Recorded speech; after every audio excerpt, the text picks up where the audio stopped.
Niadtong 1581 nunom ka dekada mahuman ang gubat sa Mactan sa gingharian sa Subo ug siyam ka tuig mahuman ang pagpanakop ni Miguel Lopez de Legazpi sa Manila. Gipanganak si Muhammad Dipatuan Kudarat o mas ilado sa tawag nga si Sultan Kudarat. Niadtong panahona nasakop na sa mga katsila ang ubang parte sa Visayas ug ang gingharian sa Tondo o gustong sakupon pod nila ang Mindanao. Kini ang istorya ni Sultan Kudarat, ang pinakagamhanang sultan sa tibuok kasaysayan sa Pilipinas ug ang iyahang pakigbisog sa mga katsila para mapadayong gawas nun ang Mindanao. Pero sa di pa ang tanan, ayaw kalimot sa pag-subscribe ug i-click ang bell icon para sa mga musunod nga istorya diri sa Abiseth TV.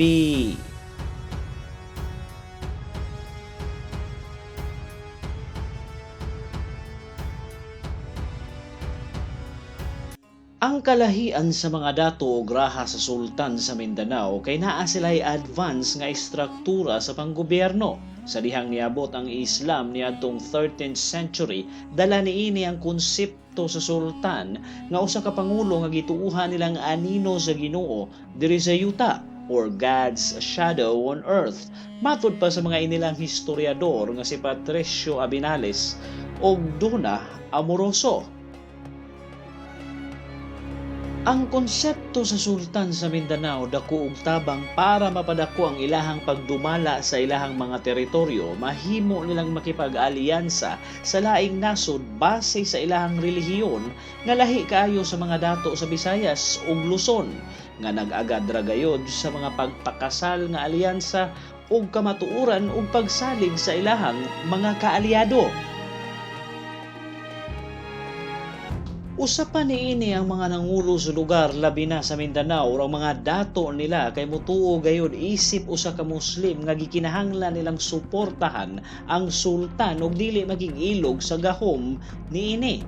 Tungod ani mapalapad sa sultan ang iyang teritoryo ug mapaligo ng komersyo ug mapataas ang manpower sa mga lugar nga mao'y maghatag sa sultan og gahom nga magamit para mapalaya sa mga mananakop sa ilahang mga lugar. Sa edad nga 39 niadtong tuig 1619, namatay ang amahan ni Muhammad Dipatuan. Maong gipulihan niya kini og didto gasugod ang pagtawag sa iyaha og Sultan Kudarat. Sulod sa 52 ka tuig gipanguluhan niya ang Maguindanao isip usa ka magagahom nga sultan. Sa ilawom sa iyang pangulo nahimong gamhanan ng sultanato sa Maguindanao ang iyang teritoryo sakop ang siyam ka probinsya sa Pilipinas karong panahona ang Lanao del Norte, Lanao del Sur, Cotabato, South Cotabato, Maguindanao, Sultan Kudarat, Zamboanga Sibugay, Zamboanga del Sur ug Sarangani. Isip usa ka maritime nga sultanato, aduna kini access sa international trade, makipagkalakal ang sultan sa mga Dutch ug mga insek, ilahang ikalakal ang mga humay ug mga ulipon, baylo ang mga Chinese porcelains ug mga armas nga pusil sa mga Dutch. Nakigalyansa po si Sultan Kudarat sa sultanato sa Sulu nga usa-usab ka makagagahom nga sultan sa Mindanao nga ang teritoryo abot hangtod sa northern part sa Borneo, ang Sabah, nga gipakasla niya ang anak nga babae nga mas nipuno sa gahom ni Sultan Kudarat.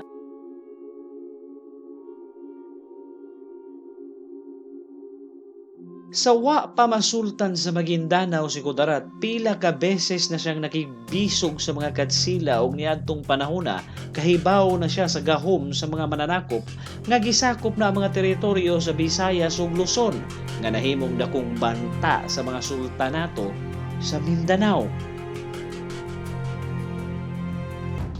Kauban sa sultan sa Sulu, si Sultan Kudarat kay niatake sa seat of power sa mga katsila sa Cebu niadtong tuig 1634. malampuson sila sa ilang invasion sa Leyte ug Bohol ug dapitan nga kung diin katong mga lugar kay importante kaayo sa mga katsila. Tungod sa mga pangatake si Sultan sa Visayas, nibaho sa mga katsila ug malampuson pod kini sa ilang invasion sa Zamboanga niadtong tuig 1635. Nagtukod og portifikasyon ng mga katsila sa lugar ug niadtong tuig 1636 usa ka tuig ang milabay gikan sa invasion sa Zamboanga, kauban sa mga katsila ang pila ka libong mga nitibong gikan sa Visayas ug Luzon. Giatake nila ang lig-ong portifikasyon sa lamitan sa isla sa Basilan, ang seat of power ni Sultan Kudarat sa Mindanao niadtong panahona.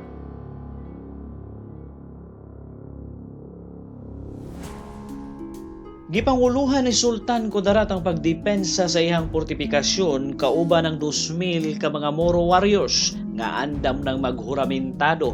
Lisod kaayo kontraho ng mga huramentado kay dili lang sila isog kundi andam na silang mamatay sa ilahang pag-atake sa ilahang mga kontra.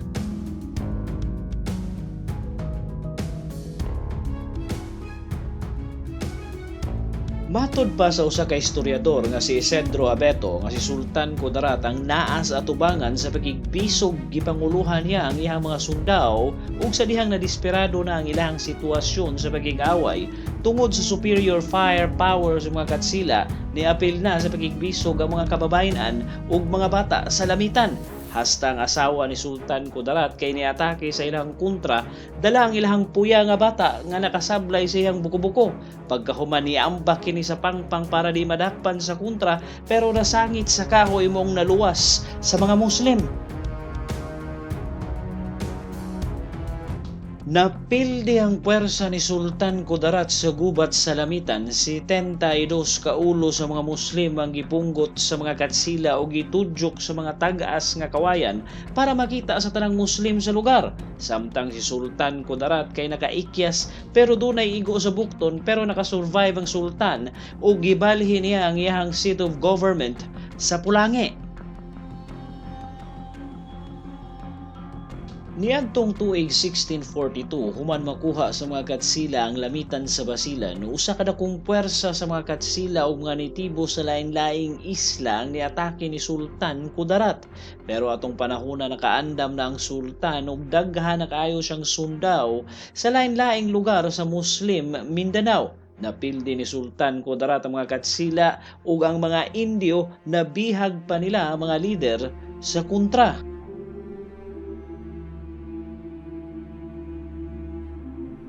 Pagkahuman sa gubat, gisiguro ni Sultan Kudarat nga di na jud masakop pa sa mga katsila ang Mindanao. Matod pa sa historiador nga si Abenales ug Amoroso, nakipag-alyansa kini sa mga sultan sa Brunei, sultan sa Sulu, sultan sa Goa, Indonesia ug sultan sa Ternate sa Molucas, ang Spice Island. Ug niadtong tuig 1656, nagdeklara gubat si Kudarat sa gingharian sa mga katsila. Gikan sa mga tuig 1656 hangtod 1658, ang 5 ka sultan niatake sa Visayas nga gipanguluhan mismo ni Sultan Kudarat.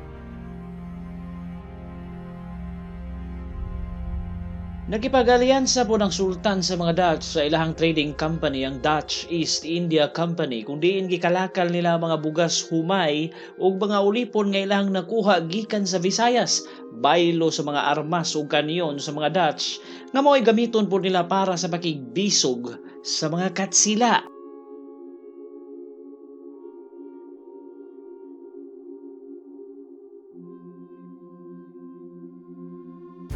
Tungod sa dakong problema ang gihatag ni Kudarat sa mga katsila, mentras buhi kini dili ug dili gayud masakop sa mga katsila ang Mindanao.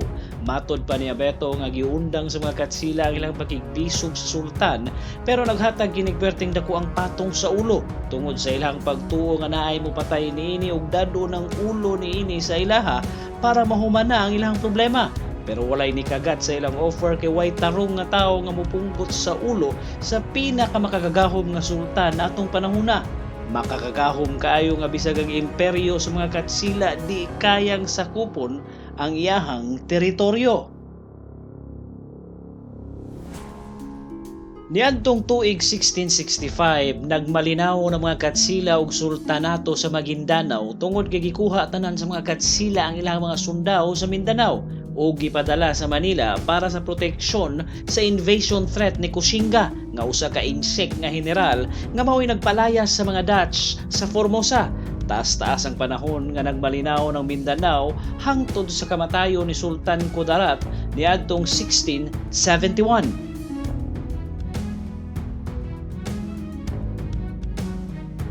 Ang pagkahiro ni Sultan Kudarat na recognize lang mahuman ang 300 katuig tungod sa mga gisuwat sa mga Jesuits, labi na gayud sa iyang speech sa Lanao. Ug uban pang mga historical records, namatay si Sultan Kudarat sa edad nga 90 anyos. Ilawom sa iyang gahom ang iyang teritoryo na nimuyo nga gawas nun ug siya nahimong pinakamakagagahom nga sultan sa kasaysayan sa Pilipinas.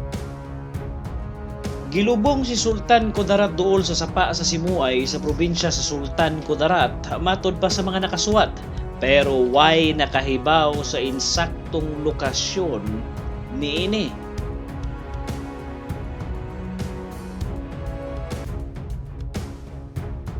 Diri na lang kutob ug ayaw kalimot sa pag-subscribe diri sa Abiset TV para sa mga mosunod nga video. Daghang salamat sa pagtan-aw.